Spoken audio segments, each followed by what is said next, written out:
तो हेलो दोस्तों, good morning. कैसे हैं आप सभी? आई होप कि दोस्तों अच्छे होंगे और अच्छे से पढ़ाई कर रहे होंगे। तो दोस्तों हमारी सीरीज चल रही थी कंटिन्यूअसली, हम पढ़ा रहे थे आपको फिफ्थ सेमेस्टर। तो फिफ्थ सेमेस्टर के जो इम्पोर्टेंट लॉन्ग क्वेश्चंस हैं वो हमारे चल रहे हैं और हमारा चल रहा है थर्ड पेपर, मतलब कि 5003 लॉ ऑफ एविडेंस।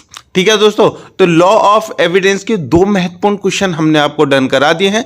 जल्दी से जाइए प्ले लिस्ट में और जल्दी से उनको देख लीजिए, उनका लिंक नीचे डिस्क्रिप्शन में भी है। अब हम चलते हैं तीसरे क्वेश्चन की तरफ। दोस्तों तीसरे क्वेश्चन जो है वो हमारा स्पेशल तो है, लेकिन उसके लिए जरूरी है कि आज का ये क्वेश्चन आप लोगों को बता देगा कि आपको किन किन सर्कमस्टेंस में रह करके कम्युनिकेशन करना है।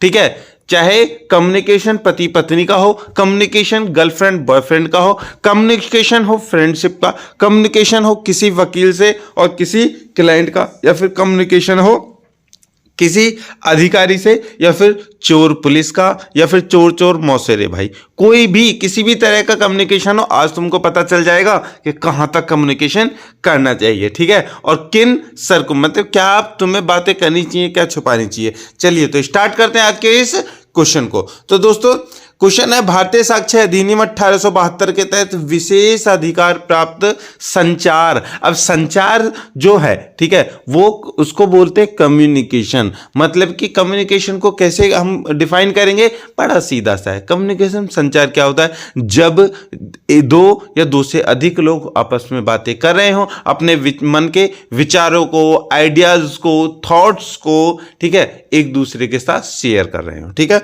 तो वो होता है कम्युनिकेशन। स्टार्ट करें। इंट्रोडक्शन अभी हमने दिया है, वो हमारी भाषा में था। अब चलते हैं क्वेश्चन की तरफ। देखिए, साक्ष्य, साक्ष्य मतलब पता ही है आपको, एविडेंस किसी मुकदमे का एक अनिवार्य हिस्सा है, क्योंकि इसका उपयोग किसी भी प्रासंगिक तथ्य को स्थापित करने और किसी निष्कर्ष पर पहुंचने के लिए किया जाता है। बहुत अच्छी बात। साक्ष्य कई रूपों में हो सकता है, जैसे गवाह की गवाही उनमें से एक है।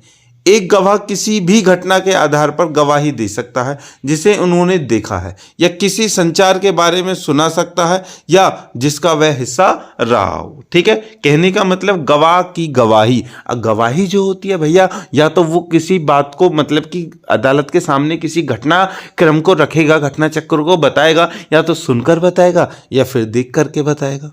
ठीक है, चलिए, तो देख करके जो बताता है और सुन करके जो बताता है उनमें अंतर है। अब देख करके जो क्या बताना है, क्या नहीं बताना है, किस तरह से बताना होता है, वो तो हमने क्रॉस जो वो था मतलब कि जो एग्जामिनेशन था उसमें हमने देख लिया था कि कब उसको गवाही देनी कब नहीं। अब यहां पर चल रहा है संचार माध्यम, कम्युनिकेशन, मतलब कि सुना हुआ। ठीक है, तो चलिए देखिए, हालांकि कुछ वार्तालाप का खुलासा करने की आवश्यकता नहीं है, भले ही परीक्षण के दौरान आवश्यक हो, ऐसी बातचीत को विशेषाधिकार प्राप्त संचार के रूप में जाना जाता है। इन संचारों को व्यक्तिगत या व्यावसायिक कारणों से विशेषाधिकार प्राप्त हो सकता है। देखिए, बहुत मूवियों में देखा होगा आपने, ठीक है, और कई चीजें, चलिए अब से ही लेकर के चलते हैं। जब भी जैसे कि देखते हैं कि आप तीन लोग हों, ठीक है, आप हो, आपकी गर्लफ्रेंड है और एक और लोग हैं, ठीक है, एक और लड़का है, लड़के, तीन लोग हैं। ठीक है, अब आप एक की बुराई दूसरे से कर रहे हैं।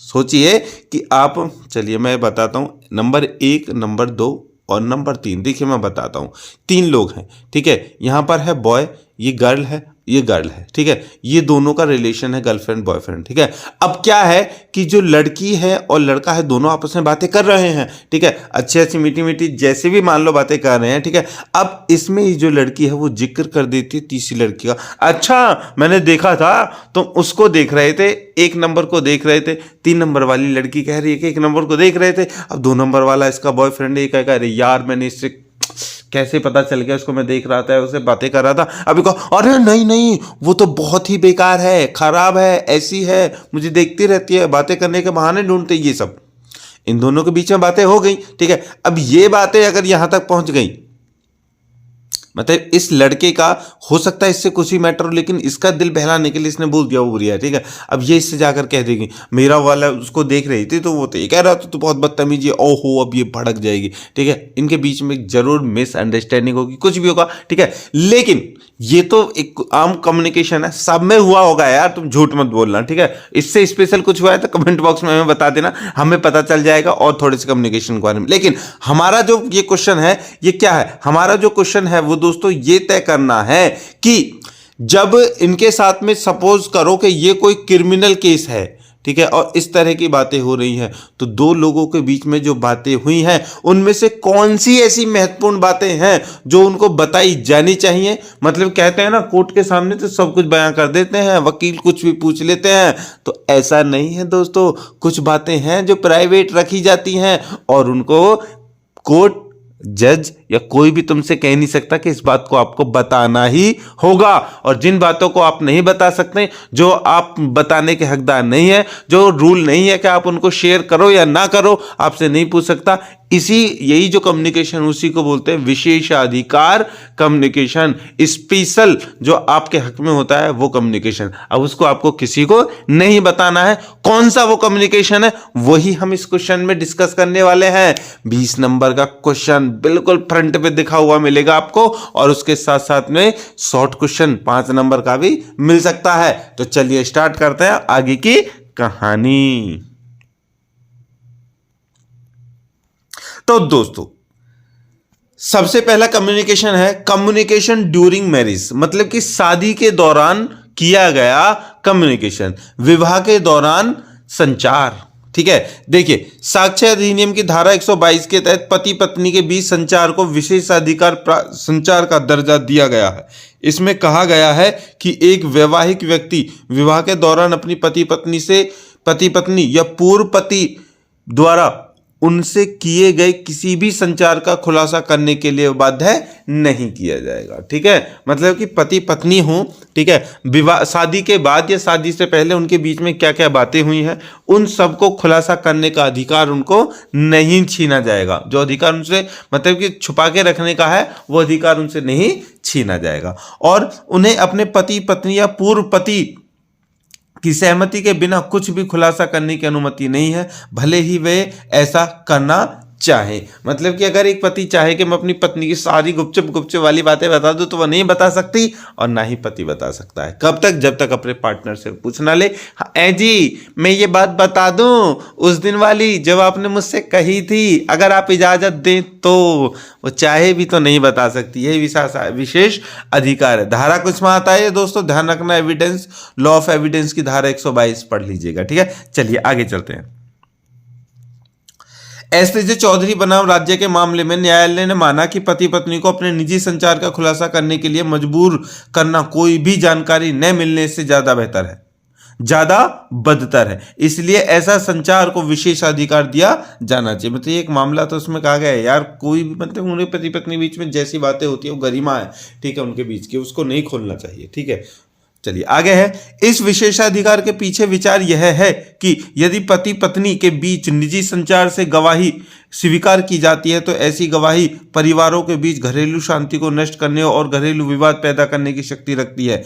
इससे पति पत्नी के बीच आपसी विश्वास में बाधा आएगी और वैवाहिक बंधन कमजोर होगा। कहने का मतलब ये इसलिए कि जरूरी नहीं है, बहुत सारी चीजें होती हैं जो एक दूसरे की बातें छुपाई जाती हैं, ठीक है, और अपने आप में भी रखी जाती हैं। क्योंकि कभी कभी कहते हैं ना कि भाई रिश्ता अगर तुम्हें लंबे समय तक रखना है, ठीक है, मतलब कि रिश्ता अगर लंबे समय तक रखना है या रिश्ता निभाना है तो कभी कभी बहरा बनना पड़ता है, अंधा बनना पड़ता है और गूंगा भी बनना पड़ता है। अरे यार कुछ गलत हो गया क्या? चलो कोई बात नहीं, इतना समझ लीजिए कि रिश्ते को अगर तुम्हें लंबा रखना है, ठीक है, तो उसमें गूंगे बन, मतलब कि कहते हैं ना कि एक पेड़ होता है, ठीक है, तो अगर रिश्ते के पेड़ को तुम्हें बहुत आगे तक बढ़ाना है और अच्छा उसको बनाना है तो भैया तुम्हें गूंगा रहकर उसमें पानी डालना पड़ेगा और दूसरों की बातों को सुनकर के हवा की तरह जो बातें आती है ना उनसे उस पेड़ को बचाना होगा। और सबसे इंपॉर्टेंट बात, बहुत कुछ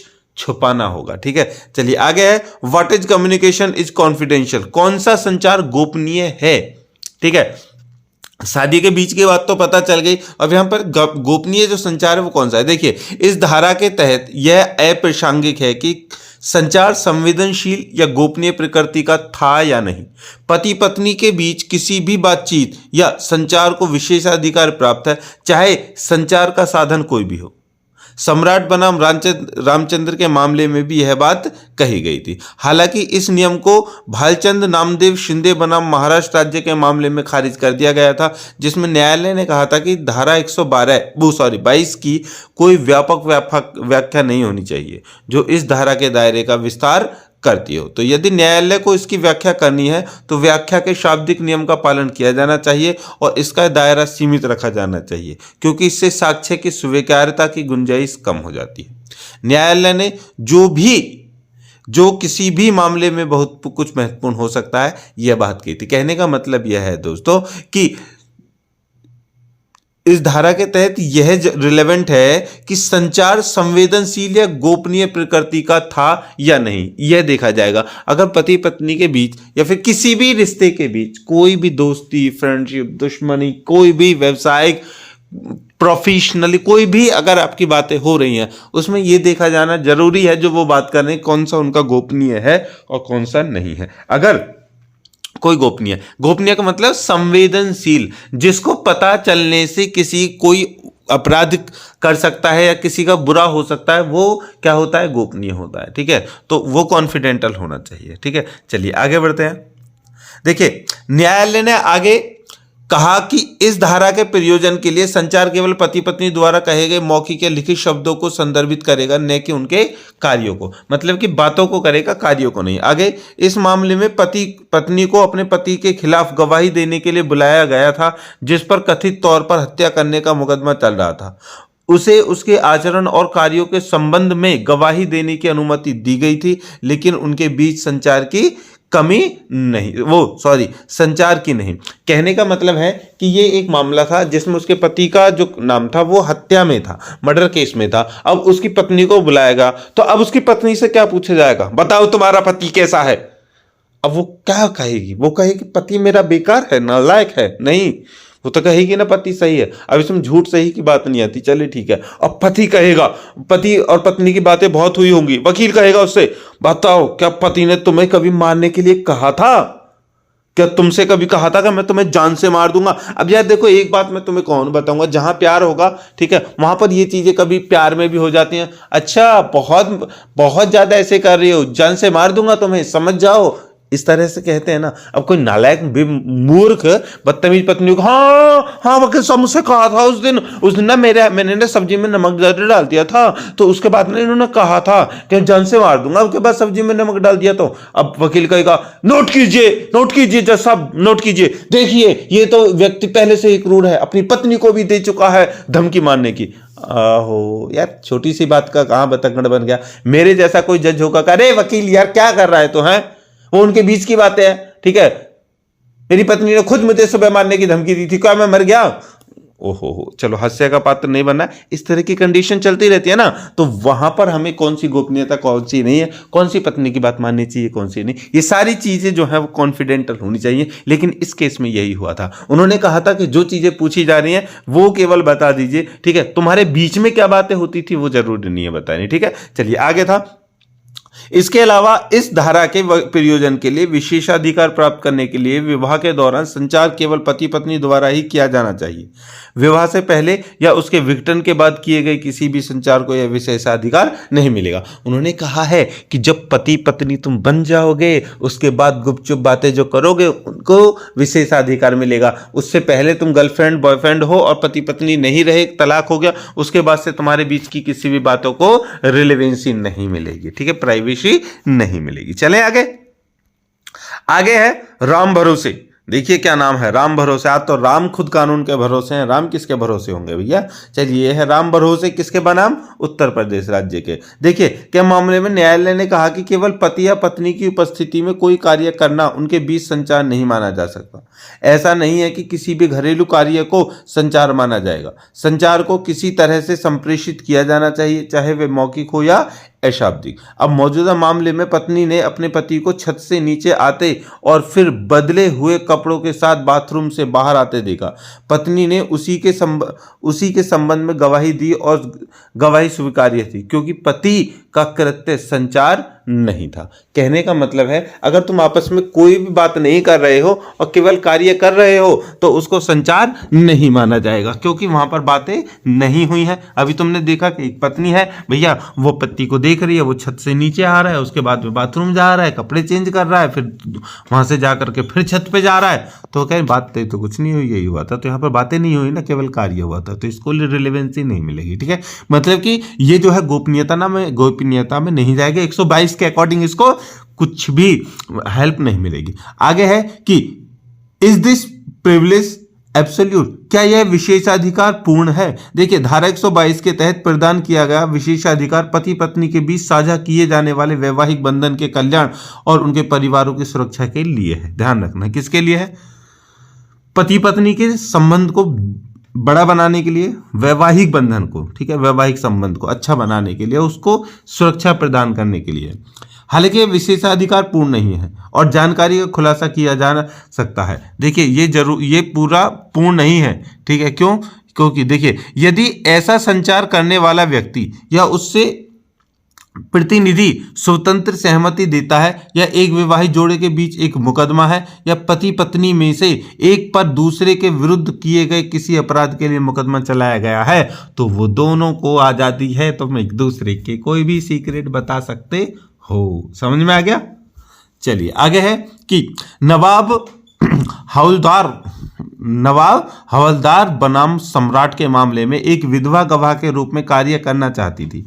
मतलब कोई विधवा है, वो गवाह के रूप में कार्य करना चाहती थी और अपने मृत पति द्वारा किए गए संचार का खुलासा करना चाहती थी। ध्यान रखना, आप पति पत्नी है, तलाक भी नहीं हुआ है, पत्नी और विवाह से पहले भी नहीं, लेकिन अब पति ऊपर चले गए भैया, वो विधवा हो चुकी, तो वो अपने पति की कुछ बातें बताना चाहती है। तो क्या ये कंडीशन है कि यहां पर उसको ये प्रिविलेज मिलेगा 122 के अकॉर्डिंग कि वो संचार को करे या नहीं? देखिए न्यायालय ने माना कि साक्ष्य के रूप में स्वीकार्य होने के लिए प्रकटीकरण के लिए सहमति व्यक्त होनी चाहिए और निहित नहीं हो सकती। यदि हित में कोई प्रतिनिधि नहीं है तो सहमति प्राप्त करना असंभव होगा और इसलिए ऐसा संचार पूरी तरह से अस्वीकार्य होगा। मतलब कि हित या नहीं तो कोई जानने नहीं चाह रहा ही नहीं है कि उनके बीच में क्या हुआ है क्या नहीं हुआ है, तो वो नहीं होगा। लेकिन एक विधवा अपने मृत पति के हित में प्रतिनिधि नहीं है और इसलिए अपनी सहमति नहीं दे सकती।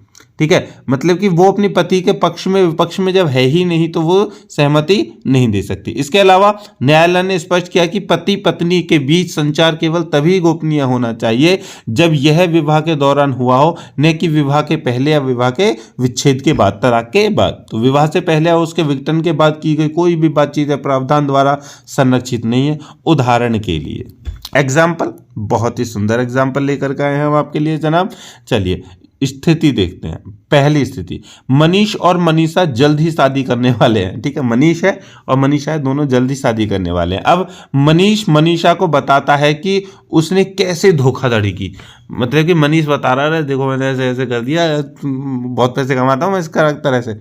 अब मनीषा की गवाही अदालत के समक्ष स्वीकार्य है क्योंकि शादी के दौरान संचार नहीं किया गया। अब मनीषा मतलब कि अभी तो उसकी पत्नी बनी नहीं है ना, मंगेतर हो सकती है, तो अब उसकी गवाही चल जाए मेरे पति तो मुझसे होने वाले पति नहीं, पति नहीं होने वाले पति ऐसे कह रहे थे, ऐसे करने, अच्छा मत करो शादी उससे। स्थिति 2, मैडी और तनु पति पत्नी है। ध्यान रखना, यहाँ पर तो पति पत्नी थे ही नहीं, यहाँ पर पति पत्नी है। तो मैडी और तनु पति पत्नी है। तो मैडी तनु को बताता है कि कैसे उसने धनराशि को अपने खाते में स्थानांतरित किया।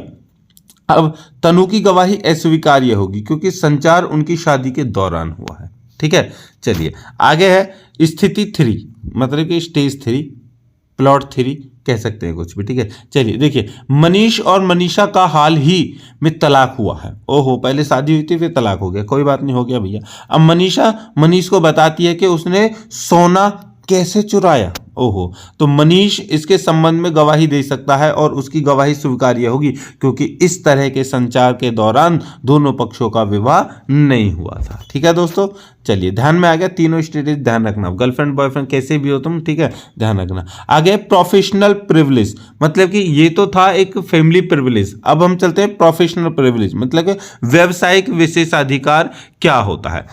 ठीक है दोस्तों, देखिए, एक वकील और उसके मुवक्किल के बीच किया गया संचार एक विशेषाधिकार प्राप्त संचार है और कोई भी वकील या उसके मुवक्किल को उसके संबंध में कुछ भी खुलासा करने के लिए मजबूर नहीं कर सकता है। अधिनियम की धारा 126, ध्यान रखना 22 से अब 126 पे आ गए हम।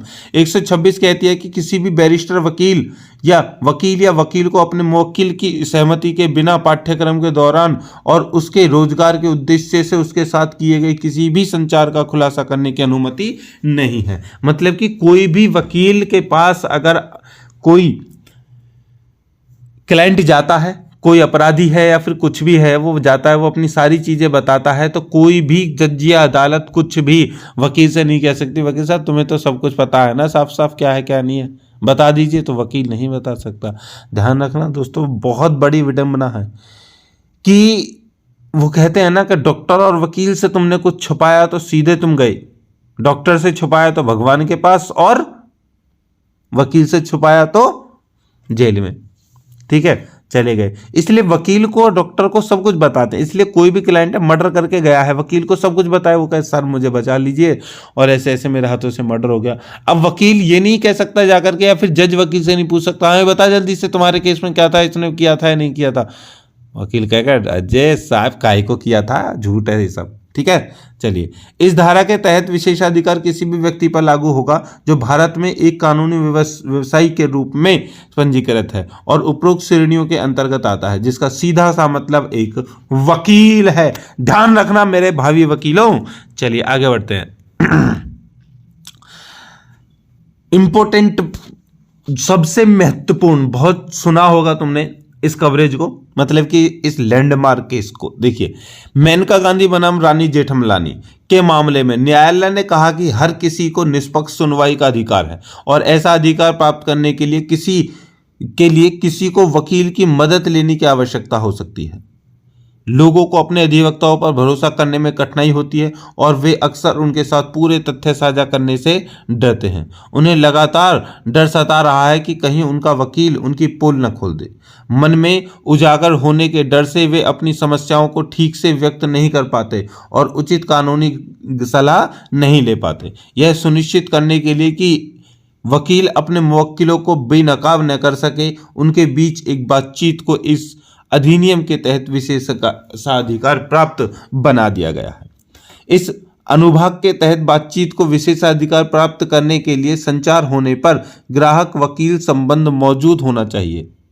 किसी वकील को वास्तव में नियुक्त करने से पहले उसके साथ किया गया कोई भी संचार इस धारा के तहत संरक्षित नहीं है। देखिए दोस्तों, क्या है कि कुछ जो लोग होते हैं, कुछ वकील ऐसे होते हैं जो गड़बड़ कर देते हैं। मतलब गड़बड़ क्या, वो अपने आप से, मतलब कि देखिए, नीच लोग हर प्रोफेशन में मिलेंगे, पुलिस हो, वकील हो, ठीक है, और कोई प्रोफेशन हो, सब प्रोफेशन में नालायक लोग मिलेंगे, कमी नहीं है, लेकिन अच्छे लोगों की भी कमी नहीं है। चलिए, वो बात एक अलग है। तो कहने का मतलब मेरा ये है कि एक वकील जो होता है ना, उससे आप सारी चीज़ें तभी बता पा सकते हैं जब आपको भरोसा हो कि ये सही है। इसलिए मैं कहूँगा कि जितना हो सके ना, ठीक है, कभी भी आपके साथ में कुछ होना तो पैसे को मत देखना, इस चीज़ को देखने का कौन वकील आप पर आपको भरोसा दिलाता है कि वो आपके साथ खड़ा रहेगा।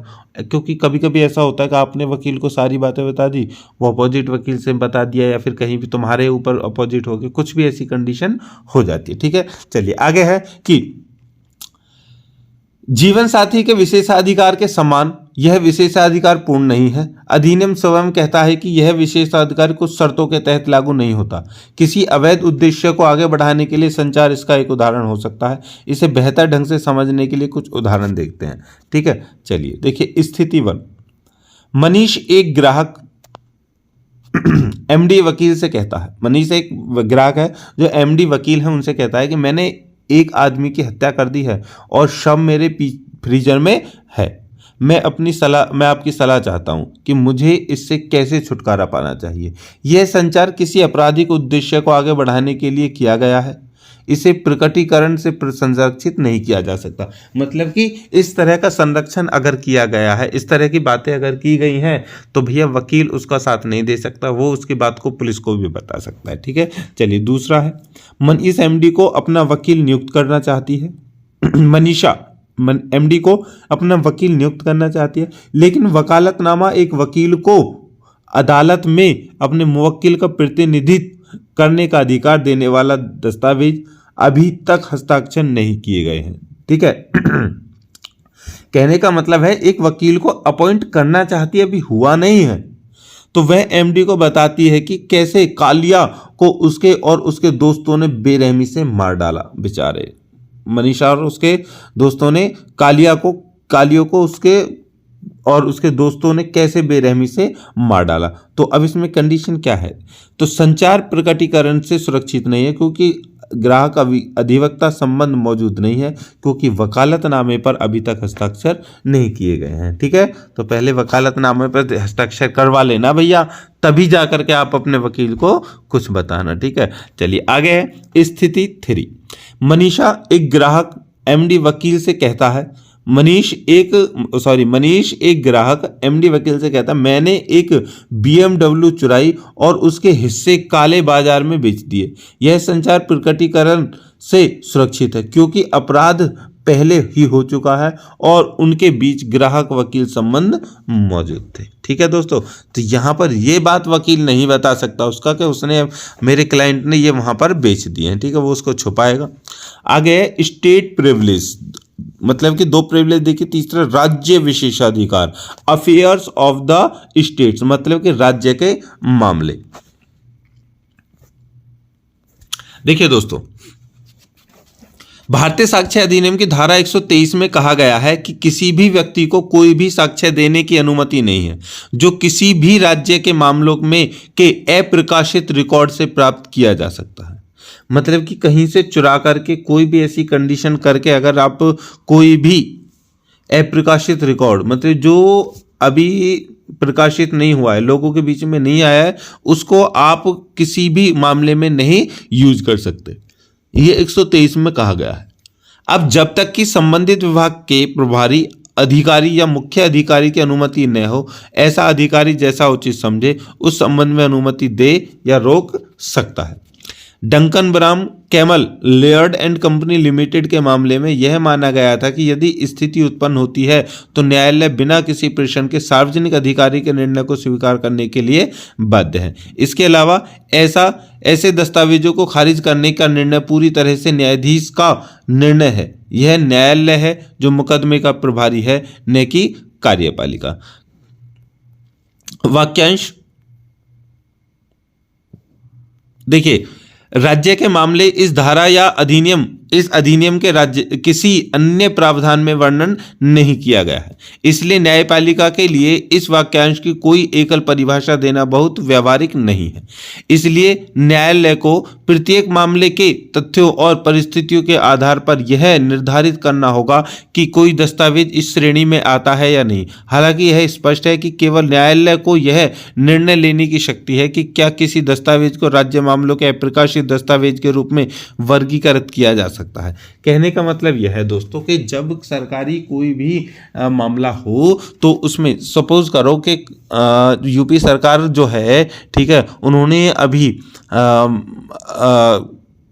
यूपी सरकार ने अभी लैपटॉप बांटे, ठीक है, अभी लास्ट ईयर लैपटॉप बांटे थे और कुछ लैपटॉप पाने रह गए हैं, ठीक है। अब कहीं से में कोई ये सूचना मिल जाए कि इन्होंने जो ये सूचना जो मतलब मिल जाए कि ये जो लैपटॉप बांटे हैं ये सभी के सभी भारत की जो सरकार है, यूपी सरकार है, उसने कहीं से 2 नंबर से बनवाए हैं, ठीक है, 1 नंबर का अस्तित्व ही नहीं है। तो अब इसको न्यायालय में ले जाकर के तुम नहीं रख सकते। क्यों? क्योंकि ये राज्य की गरिमा की बात है, उसकी बात है, और ये जो है वो प्रकाशित नहीं हुआ है, कहीं से तुमने कहीं से चोरी करके या कहीं से कैसे भी जुगाड़ करके निकाल लिया है।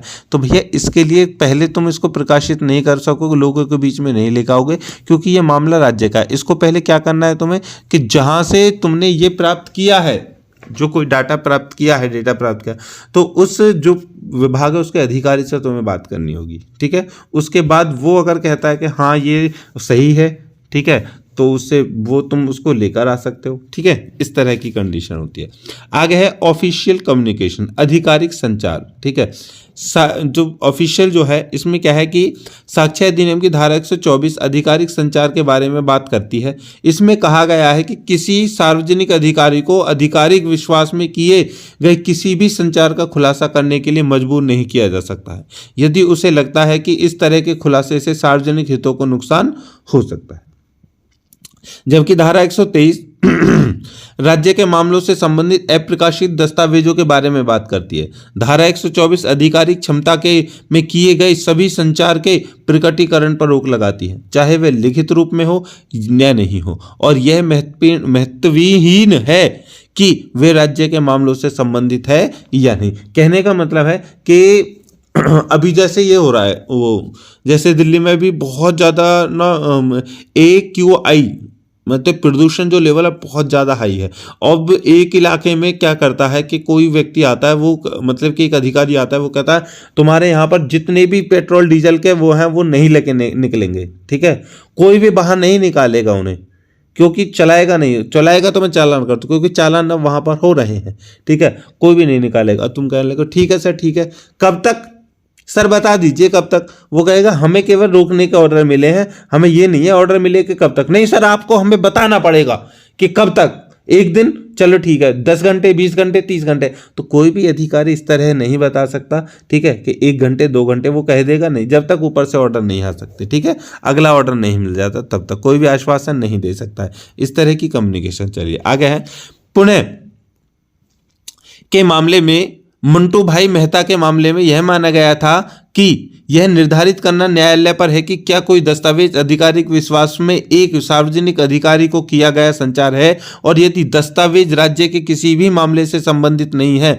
तो उसे सबूत के रूप में लिया जा सकता है, ठीक है। किसी भी, ध्यान रखना, किसी भी मामले से संबंधित नहीं है तो ही उसे सबूत के तौर पर रखा जा सकता है। यह निर्धारित करते समय कि संचार आधिकारिक विश्वास में किया गया है था या नहीं, केवल प्राथमिक साक्ष्य का उपयोग किया जाना चाहिए और इसे द्वितीयक साक्ष्य द्वारा निर्धारित नहीं किया जा सकता है, जैसा कि शिव शंकरम पिल्लई बनाम अगाली नारायण राम में मद्रास उच्च न्यायालय द्वारा निर्धारित किया गया था। आगे है दोस्तों, सीक्रेट इंफॉर्मेशन, गुप्त मुखबिर। राज्य साक्ष्य अधिनियम की धारा 125 स्पेशल, ध्यान रखना, एविडेंस की है ये, ठीक है, लॉ ऑफ एविडेंस की। CRPC के 125 में तो भरण पोषण है, यहाँ पर लॉ ऑफ एविडेंस की धारा 125 में कहा गया है कि किसी मजिस्ट्रेट या पुलिस अधिकारी को यह बताने के लिए बाध्य नहीं किया जा सकता कि उन्हें किसी अपराध के घटित होने के संबंध में कोई जानकारी कैसे मिली, ठीक है दोस्तों। चलिए आगे बढ़ते हैं, इसको तो इतना पता ही चल गया होगा आपको। धारा में आगे कहा गया है कि किसी राजस्व अधिकारी को यह बताने के लिए बाध्य नहीं किया जा सकता कि उसे सार्वजनिक राजस्व के खिलाफ किसी अपराध के घटित होने के संबंध में कोई जानकारी कैसे मिली, ठीक है। मतलब कि सपोज करो कि पुलवामा अटैक हुआ था, अगर पुलवामा अटैक को रोक दिया जाता, रोकने के बाद में लोग, जनता उनसे ये कह देते तुम्हें कैसे पता चला कि यहाँ पर पुलवामा अटैक होने वाला है, तो उस समय पर जहाँ के जो भी एरिया के इंचार्ज होते हैं वो नहीं बताते आपको कि कैसे हुआ है, क्योंकि एक सीक्रेट इन्फॉर्मेशन थी, ठीक है। लेकिन बदकिस्मती हमारी के वो नहीं रुक सका और वो फिर भी हो गया, ठीक है। चलिए एक तो एग्जाम्पल था, उदाहरण के लिए स्थिति 1, MD एक पुलिस अधिकारी है। चलिए किसी ने MD को दंगों के बारे में बताया कि आज बाद में होने की योजना बनाई जा रही है, मतलब कि कोई भी कंडीशन कहीं पर भी बताया जा रहा है कि वहां पर बनाई जा रही है। MD को यह बताने के लिए बाध्य नहीं किया जा सकता कि ऐसी जानकारी उसे कहां से मिली, ठीक है। स्थिति 1 पता चल गई। स्थिति 2, दूसरी कंडीशन यह है कि मनीष एक राजस्व अधिकारी है, किसी ने उसे बताया कि तनिष अपने तहखाने में लाखों रुपए का काला धन छुपा रखा है। अब मनीष को यह बताने के लिए बाध्य नहीं किया जा सकता कि उसे ऐसी जानकारी कहां से मिली, ठीक है। तो ये थी गुप्त जानकारी। चलिए अब पहुंच चुके हैं हम दोस्तों निष्कर्ष पर, मतलब कि कंक्लूजन पर। तो कुछ संचारों को इस तरह का विशेषाधिकार देने के पीछे का उद्देश्य जनता की रक्षा करना है, चाहे बात उनकी शादी की सुरक्षा की हो या सरकारी जानकारी की को लीक होने से रोकने की। इस अधिनियम के अभाव में मुकदमे के नाम पर कई वर्गीकृत सूचनाएं आसानी से लीक हो सकती थी और देश की सुरक्षा से समझौता हो सकता था। इसके अलावा एक पति या पत्नी को दूसरे के खिलाफ गवाही देने से लोगों का वैवाहिक बंधन पर जो से भरोसा उठ जाएगा और परिवारों के बीच शांति भंग हो जाएगी। इससे पारिवारिक कलह शुरू हो जाएगी जिसमें परिवारों को नष्ट करने की क्षमता हो सकती है। आगे भारतीय साक्ष्य अधिनियम 1872 की एक संपूर्ण अधिनियम है और विशेषाधिकार संचार के संबंध में कानून बराबर है और सार्वजनिक कल्याण को ध्यान में रखते हुए बनाए गए हैं। तो पारिवारिक मुद्दों, पेशेवर मुद्दों और राज्य से संबंधित मुद्दों के लिए अलग अलग प्रावधान इसलिए बनाए गए हैं ताकि ये चीजें बनी रहें। ठीक है दोस्तों, तो यहां पर हम करते हैं इस क्वेश्चन को फिनिश और मिलेंगे नेक्स्ट क्वेश्चन के साथ। लेकिन उससे पहले दोस्तों जरूरी है कि पेपर आपके बहुत ही नजदीक आने वाले हैं। सपोज ध्यान रखना कि इस मंथ के लास्ट में फर्स्ट वीक में आपके एग्जाम फॉर्म भर जाएंगे और दिसंबर के लास्ट में आपके पेपर निश्चित ही तय हैं। दिसंबर के लास्ट में या फिर जनवरी तक पेपर जाने ही जाने हैं, उससे पहले तो कोई मतलब ही नहीं है। ठीक है, क्योंकि अगर हो सकता है कि दिसंबर के लास्ट में भी पेपर हो सकते हैं। ठीक है, लेकिन आप अब तैयारी पर लग जाइए, बिल्कुल भी वेस्ट मत कीजिए अपने समय को, क्योंकि जब पेपर आते हैं तो आप लोग बहुत ज्यादा खलबली मचा देते हैं। ठीक है, क्वेश्चनों को पढ़ लीजिए, ध्यान से देख लीजिए, कहीं पर कोई कमी है तो हमें बता दीजिए, कमेंट करके हमें बता सकते हैं आप। ठीक है, हम आपकी सेवा में ऑलवेज हाजिर हैं। आपको बस करना क्या है, सपोर्ट करते रहना है जैसे कि आप इस समय कर रहे हैं। और दोस्तों स्पेशल कि हमारे अभी नीचे डिस्क्रिप्शन में आपको लिंक मिल जाएंगे। ऑलरेडी हमने इस प्ले लिस्ट में, ठीक है, जो हमारी 5003 लॉ ऑफ एविडेंस की चल रही है उसमें 2 क्वेश्चन करवा दिए हैं, ये तीसरा क्वेश्चन है, उनके भी लिंक मिल जाएंगे। और हमारा आप हमको फॉलो कर सकते हैं, ठीक है, फेसबुक और इंस्टा दोनों पर, वहां से आपको और भी नई नई जानकारी टाइम टू टाइम मिलती रहती है। ठीक है, और जो भी हम यहाँ पर पढ़ा रहे हैं उस सभी की अगर पीडीएफ आपको चाहिए तो हमारे टेलीग्राम ग्रुप को ज्वाइन कर लीजिए। ठीक है, और व्हाट्सएप ग्रुप को ज्वाइन करना ना भूले, उसका भी डिस्क्रिप्शन है, क्योंकि वहां पर आपको लेटेस्ट न्यूज़ बहुत जल्दी मिल सकती है। और आप भी अपने किसी भी कोई भी टॉपिक को, कोई बात है तो वहां पर आप रख सकते हैं और डिस्कशन हमारे साथ में कर सकते हैं। तो इसी आशा के साथ मिलते हैं नेक्स्ट क्वेश्चन के साथ। हम चाहेंगे आपसे विदा। जय हिंद।